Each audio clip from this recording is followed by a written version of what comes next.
à mon aide. Seigneur, viens à mon secours. Gloire au Père, au Fils, au Saint-Esprit, maintenant et toujours. Dans les siècles, amen. Alléluia.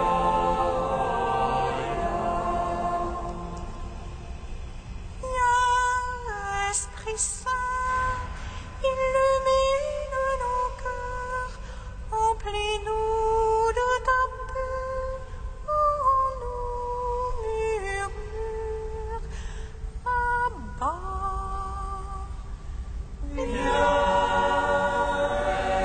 Esprit Saint, illumine nos cœurs, emplis-nous de ta paix, en nous murmure, Abba. Une vérité, ô Dieu, toi notre science et notre crainte. Viens, Esprit Saint, illumine nos cœurs, emplis-nous de ta paix, en nous murmure,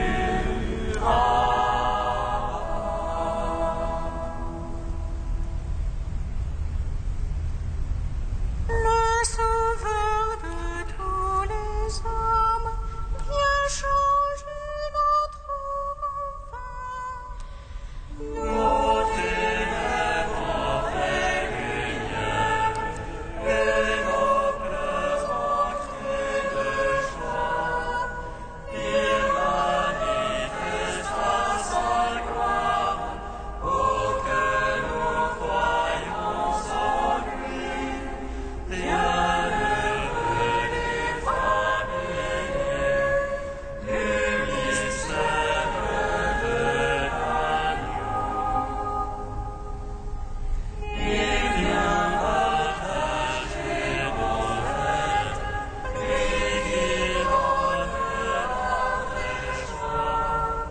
Il est l'invité des noces, à la table des pécheurs, à la table du royaume. C'est cela qu'il recevra. Bienheureux et purifiés par la grâce de l'agneau. Il nous donne un vin de fête et la source de la vie. Il transforme toutes choses. Il fait l'univers nouveau. Celui qui a soif, qu'il vienne, il boira gratuitement. Bienheureux les assoiffés par l'eau vive de Psaume 118, strophe 16. Seigneur, je suis ton serviteur, de ta parole, fais-moi vivre. Seigneur, je suis ton serviteur, de ta parole,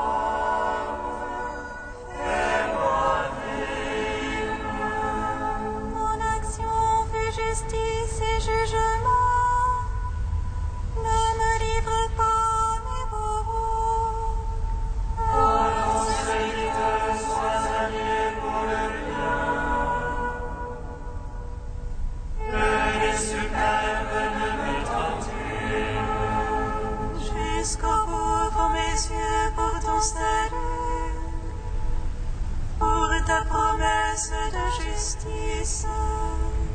Agis pour ton serviteur selon ton amour. Apprends-moi tes volontés. Je suis ton serviteur, fais-moi comprendre. Et je saurai ton témoignage. Et grand Seigneur, agis. On a violé ta loi. Aussi j'aime tes ordres, plus que l'or et que l'enfant. Aussi je règle sur tes sceptres. Et je hais tout chemin qui monte. Gloire au Père, au Fils, au Saint-Esprit. Pour les siècles des siècles. Amen. Seigneur, je suis ton serviteur. De ta parole, fais-moi vivre. Psaume 124. Voici l'étoile du grand roi, voici l'agneau de Dieu, qui enlève le péché du monde. Voici l'époux qui vient, venez à sa rencontre, Alléluia. Voici l'étoile du grand roi, voici l'agneau de Dieu, qui enlève le péché du monde. Voici l'époux qui vient, venez à sa rencontre, Alléluia. Qui s'appuie sur le Seigneur ressemble au mont Sion. Rien ne l'ébranle, il est stable pour toujours. Jérusalem, les montagnes l'entourent. Ainsi Dieu entoure son peuple. Ainsi Dieu entoure son peuple. Dès maintenant et pour toujours. Jamais son sécurité ne tombera. Sur la main des justes, De peur que ne tombe au crime, la main des justes. le lien, Seigneur, le mien. Qui ont au cœur la droiture, Mais les tortues, les dévoyés, que Dieu les pousse avec les malfaiteurs. gloire au Père, au Fils, au Saint-Esprit. Pour les siècles des siècles. Amen. Voici l'étoile du grand roi, voici l'agneau de Dieu, qui enlève le péché du monde. Voici l'époux qui vient, venez à sa rencontre. Alléluia. Psaume 125. Quand le Seigneur emmena nos captifs, nous étions comme un rêve. Notre bouche s'emplit de rire et nos lèvres de chansons. Et on disait chez les païens merveilles, que fit pour eux le Seigneur. Merveille que fit pour nous le Seigneur, nous étions dans la joie. Ramène, Seigneur, nos captifs comme torrent au désert. Les semeurs qui sèment dans les larmes moissonnent trône en chantant.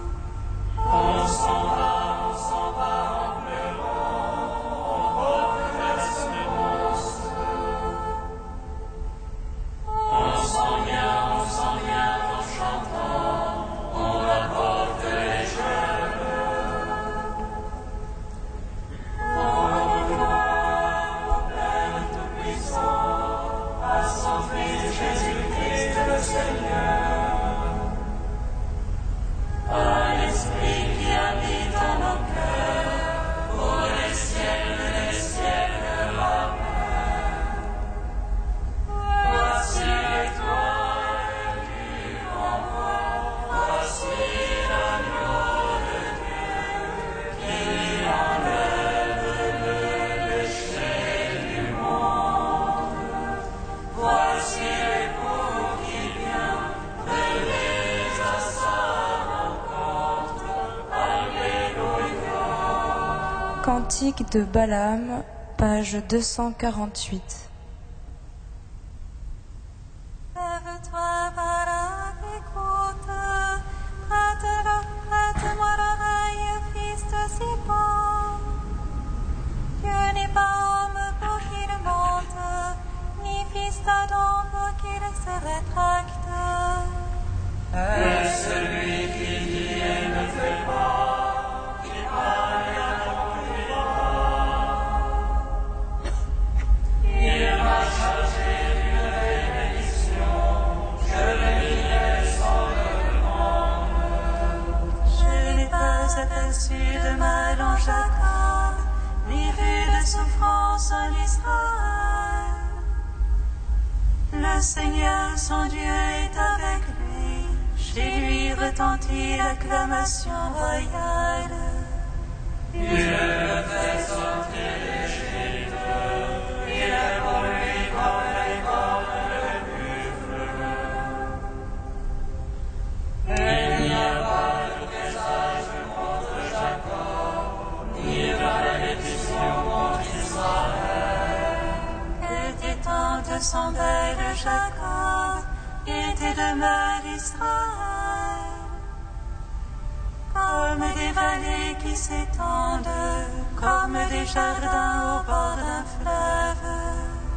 Que tes tentes sont belles, Jacob, et tes demeures, Israël.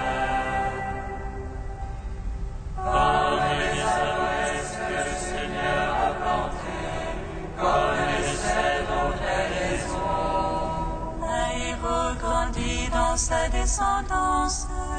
Il domine sur des peuples nombreux, sa royauté s'élève.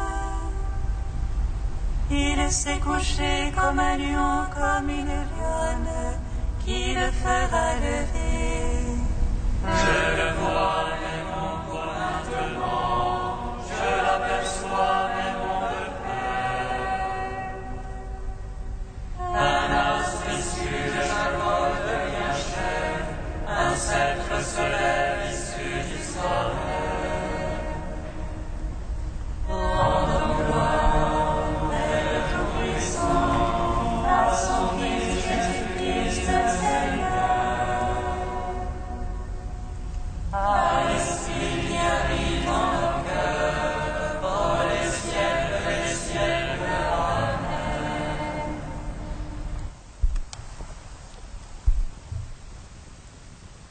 Du Père Jean Corbon, lorsque Jésus paraît. Le baptême de Jésus est fondateur de notre vie nouvelle. À Jean, Jésus adresse cette parole étonnante. Il nous convient d'accomplir toute justice. Le nous est important. Nous y sommes nous-mêmes dans ce nous. Quant à la justice, attention, ce n'est pas celle des juges et des tribunaux. Le mot en hébreu concerne la relation du père à ses enfants, la relation filiale, et ceci est merveilleux. C'est à partir de ce jour-là que notre nature humaine est recentrée avec justice dans sa vraie relation au Père. Comment Jésus accomplit-il cette restauration de l'homme à l'image de Dieu? En descendant. Nous disons dans le credo, il est descendu du ciel. Et justement, c'est en descendant dans le Jourdain, par amour pour nous, qu'il déchire les cieux. Jésus descend, et dans ce baptême, il anticipe ce qu'il accomplira définitivement lorsque, crucifié, il ira jusqu'au creux insondable de notre mort. Mais de son tombeau, il remontera. Baptisé, Jésus remonte, préfigurant ainsi sa résurrection. Or, quand Jésus remonte, saint Luc nous dit qu'il est en prière. Sa prière est toute tournée vers le Père. Ainsi de nous, baptisés, nous remontons avec lui vers le Père. Notre nouvelle vie jaillit en nous comme un élan continuel vers le Père. La confirmation de cet élan vers le Père est que l'Esprit du Père lui aussi descend. Il ouvre notre cœur pour écouter la parole, et c'est dans sa lumière que nous voyons la lumière, la merveille du Père dans le Fils. Il est joint à notre esprit pour attester que nous sommes enfants du Père. Demandons avec insistance à l'Esprit Saint de nous faire comprendre que dans cet événement, le dessein du Père se manifeste au monde. Oui, il sera accompli sur la croix, dans le tombeau, par la résurrection et l'ascension, et dans l'effusion de l'Esprit Saint, mais il est manifesté dès que paraît Jésus.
Ô Seigneur, je crie vers toi, dans ta miséricorde, prends pitié de moi. Ô Seigneur, je crie vers toi, dans ta miséricorde, prends pitié de moi. Que l'arche de l'alliance du Seigneur vienne au milieu de nous. et qu'elle nous sauve de la main de nos ennemis. Ô Seigneur, je crie le roi, dans ta miséricorde, prends pitié de moi. Lecture du premier livre de Samuel. Israël sortit pour aller combattre les Philistins. Israël campa près d'Ébénézer, tandis que les Philistins étaient campés à Aphek. Les Philistins se déployèrent contre Israël et le combat s'engagea. Dans cette bataille rangée en rase campagne, Israël fut battu par les Philistins qui leur tuèrent environ 4000 hommes, et le peuple revint au camp. Les anciens d'Israël dirent alors: Pourquoi le Seigneur nous a-t-il fait battre aujourd'hui par les Philistins? Faisons venir de Silo l'arche de l'alliance du Seigneur, qu'elle vienne au milieu de nous et qu'elle nous sauve de la main de nos ennemis. Le peuple envoya chercher au sanctuaire de Silo l'arche de l'alliance du Seigneur des armées, qui siège sur les kéroubim. Les deux fils du prêtre Élie, Ophni et Phinéas, étaient auprès de l'arche de Dieu. Quand elle arriva au camp, tout Israël poussa une grande acclamation qui fit résonner la terre. Les Philistins entendirent le bruit et dirent: Que signifie cette grande acclamation dans le camp des Hébreux? Ils comprirent alors que l'arche du Seigneur était arrivée dans le camp. Alors ils eurent peur, car ils se disaient: Dieu est venu au camp des Hébreux. Puis ils dirent: Malheur à nous, les choses ont bien changé depuis hier. Malheur à nous, qui nous délivrera de la main de ce Dieu puissant? C'est lui qui a frappé l'Égypte de toutes sortes de calamités. Prenez courage, Philistins, soyez des hommes, pour ne pas être asservis aux Hébreux, comme ils vous ont été asservis. Soyez des hommes et combattez. Les Philistins livrèrent bataille. Israël fut battu, et chacun s'enfuit dans sa tente. Ce fut un très grand désastre. En Israël, 30 000 soldats tombèrent. L'arche de Dieu fut prise, et les deux fils d'Élie furent tués. Gloire à toi, ô Dieu vivant, gloire à toi. Gloire à toi, ô Dieu vivant, gloire à toi.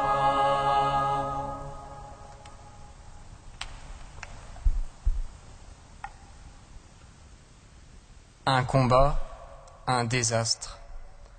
En quelques lignes, nous voici comme plongés dans le désarroi d'Israël et de ses fils.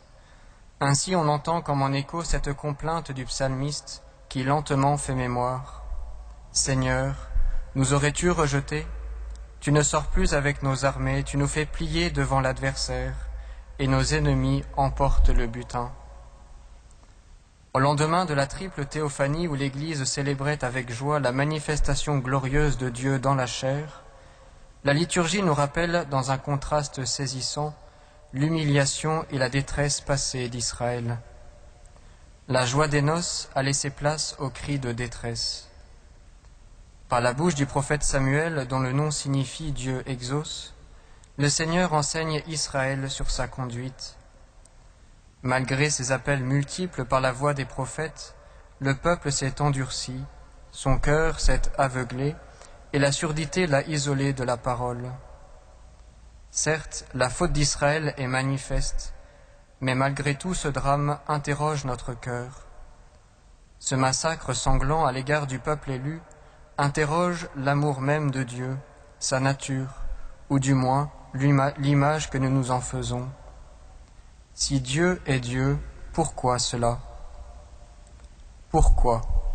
Le mot est lancé, et c'est d'ailleurs la seule remarque avancée par les anciens d'Israël. Pourquoi le Seigneur nous a-t-il fait battre aujourd'hui par les Philistins? Pourquoi dors-tu, Seigneur? Pourquoi détourner ta face, oublier notre malheur, notre misère? Reprend à son tour le psalmiste. Pourquoi? Cette question trop pesante entraîne alors une recherche anxieuse de victoire dans le combat, comme une quête de signes pour croire à nouveau à l'alliance de jadis. L'arche était en ce temps-là à Silo, lieu de manifestation du Seigneur, lieu des signes visibles de la gloire. Dans l'espoir d'une victoire, la voilà ramenée au cœur du combat pour sauver Israël de l'emprise de l'ennemi. Mais cela n'y fait rien, c'est même un désastre. Tout espoir est devenu vain, tout semble désormais perdre sens pour ce peuple désemparé. Ainsi, la question des anciens d'Israël, ce pourquoi, lancé au cœur du désastre, n'aura de réponse que le silence de la mort. Un silence qui évoque celui du Golgotha et qui rappelle cette question du Fils de l'homme. Mon Dieu, pourquoi m'as-tu abandonné » Dans l'épreuve, le pourquoi de ces hommes abandonnés interroge notre espérance. Ce qui pour l'homme est une impasse devient pour Dieu un passage. Car Dieu ne détruit rien, il transfigure, il transforme tout, en faisant tout concourir au bien de ceux qu'il aime. Pour nous, il s'agit peut-être de traverser, ou plutôt de nous laisser traverser, transformés par cette espérance. La conversion se situe peut-être là. L'alliance d'Israël n'est plus un dû, car rien ne peut justifier l'amour divin. Mais elle est un don, car cet amour est premier. Ainsi, ce pourquoi de l'homme angoissé appelle avec force l'accueil d'un comment que Dieu révèle fidèlement chaque jour à son peuple. Comment cela va-t-il se faire? Dans cette démarche, désemparante pour Israël, étonnante parfois dans nos existences, Marie nous devance. Ce comment, Marie l'a accueilli continuellement au quotidien dans sa chair, dans toute son existence, depuis l'Annonciation jusqu'à la Pentecôte. Arche de l'Alliance nouvelle, au cœur de l'Église en marche, Marie nous indique le chemin et nous révèle cette espérance, cet appel en creux dans les épreuves, de Bethléem au Golgotha. Faites tout ce qu'il vous dira, entendions-nous il y a quelques jours encore. Avec Marie, il ne s'agit plus de s'interroger sur l'amour lui-même, mais d'en vivre librement selon la parole du Maître. Dans cette liberté et cette assurance, puissions-nous rendre compte de l'espérance qui habite en nous et de l'amour qui nous précède en toutes choses. Les yeux fixés sur le chef de notre foi, notre seule raison de vivre sera dès lors d'aimer et de rendre amour pour amour à celui qui est notre espérance.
Seigneur, nous te prions.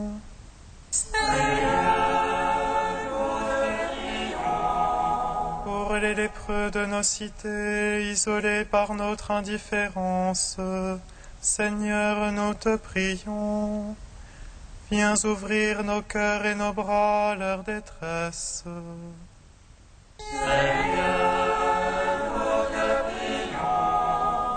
Pour les adolescents tentés de mettre fin à leur jour, Seigneur, nous te prions.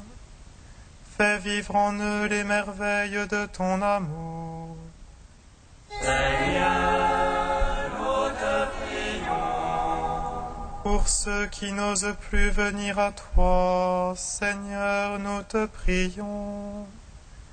Fais resplendir sur leur visage ta lumière. Seigneur, nous te prions. Sans enfants, sois immortel, prends pitié de nous. Dieu sans enfants, sois immortel, prends pitié de nous. Dieu sans enfants, sois immortel, prends pitié de nous. Gloire au Père et au Fils et au Saint-Esprit, maintenant et toujours et dans les siècles des siècles. Amen. Saint immortel, prends pitié de nous.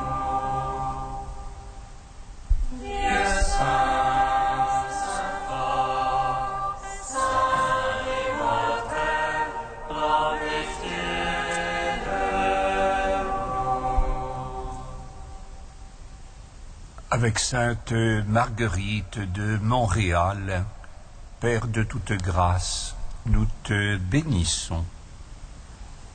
Comme nous l'avons appris du Seigneur et selon son commandement, nous osons dire: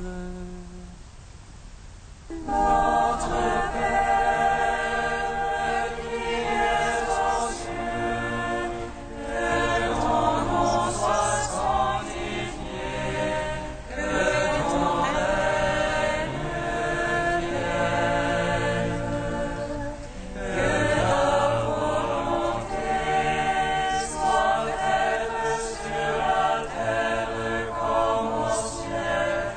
Donne-nous aujourd'hui notre pain de ce jour. Pardonne-nous nos offenses, comme nous pardonnons aussi à ceux qui nous ont offensés. Et ne nous soumets pas à la tentation, mais délivre-nous du mal. Aux appels de ton peuple en prière, réponds Seigneur en ta bonté. Donne à chacun la claire vision de ce qu'il doit faire et la force de l'accomplir.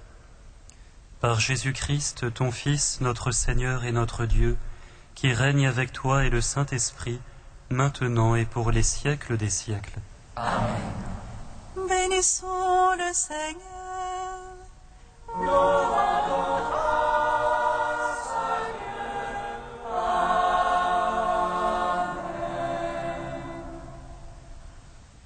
L'ange annonça à Marie qu'elle serait la mère du Sauveur. Et elle conçut le Esprit Saint. Réjouis-toi, Marie, pleine de grâce, le Seigneur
patron